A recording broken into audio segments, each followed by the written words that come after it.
Let me ask just each of you about, when you talk about each of your political parties, look forward to 2024.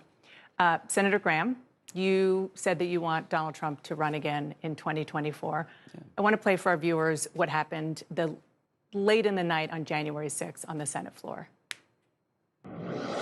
Trump and I, we've had a hell of a journey. I hate it being this way. Oh, my God, I hate it. From my point of view, he's been a consequential president. But today, first thing you'll see, all I can say is count me out. Enough is enough. So why now do you think Trump has the character to be president again? Well, I think he was a consequential president. If you compare his policies to what's going on today, I think he's got a hell of a story to say. That speech was about, I'm going to certify the election. Here's some things I don't believe. I don't believe the Taliban when they say they didn't know Zawahiri was in Kabul. I don't believe Mayorkas when he says the border's secure. I don't believe the election was stolen, and I don't believe this new bill is going to lower inflation. That's where I'm at. You don't believe the election was stolen. Do you want Donald Trump, if he is looking ahead to 2024, to stop saying that? I think we should look at election integrity measures to make sure some problems don't happen again. But if he runs for president, talking about 2020 is not what people want to hear. He likes hearing it, but people want to hear about how can you secure a broken border? How can you stop rampant crime? What can you do to get the economy back on its feet? And how can you make it safer again? How can you stop Putin from going further? What would you do with China?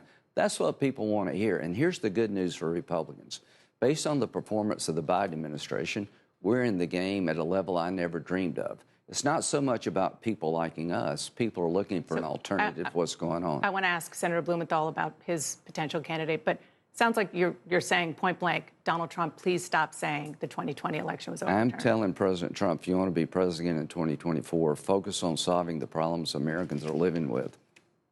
Senator Blumenthal, President Biden says that he intends to run for re-election in 2024. You've heard there's not exactly unanimity in your party. People like Chairwoman Carolyn Maloney said that she doesn't think he will run.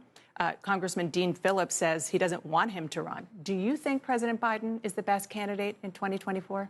I'm going to be very blunt and very honest with you. My focus is totally on this November, partly because I am running for re-election, but also I think this November is going to determine how successful President Biden is in the next 2 years and how strong he would be as a candidate. We need to elect more Democratic senators to assure that he can appoint judges, he can achieve pro-choice legislation, he can continue the forward momentum of the economy, lower inflation.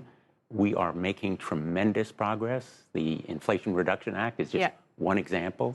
The Veterans Burn Pits legislation, which I helped to lead, very important. And I'm going to ask you about that in 1 second, but your non-answer is going to likely be perceived as an intentional dodge. You won't say, yes, I support President Biden. Is that where you want it to be? I will support President Biden. Do you want him to run? If he decides he wants to run, and I think his decision will be determined by how November ends for the Democratic Party and for senators like myself who are running for re-election.